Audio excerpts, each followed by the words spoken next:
that your basal body temperature chart can tell you a lot more than just if you're ovulating.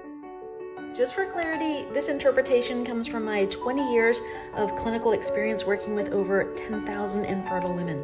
To formalize this system, I reviewed over 500,000 basal body temperature charts, cross-referenced against their differential diagnoses like PCOS, endometriosis, high LH, etc.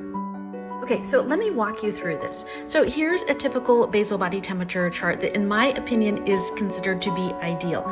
So we have this is cycle day 1, cycle day 14, cycle day 28. So we have ovulation in the middle, that's your follicle, right? So what happens is, what we like to see is during the bleeding phase, you can see sometimes up in the 98s, especially if there's some inflammation, but then we want to see it drop way down to around 97.2 in the first 14 days. We're hoping that that's the average here.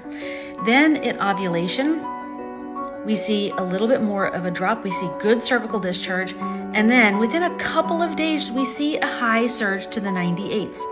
When the temperatures are high enough, they exert influence over the corpus luteum, which is the thing that makes progesterone after ovulation. It's sensitive to heat.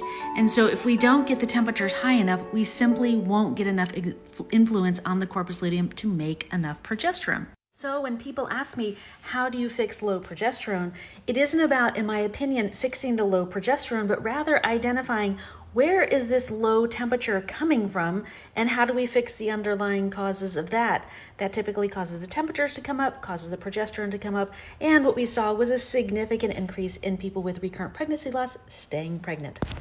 If you want to learn more about how to naturally improve your fertility, make sure to like and follow along for more. And if you have any questions, put them here in the comments and I'll see you there.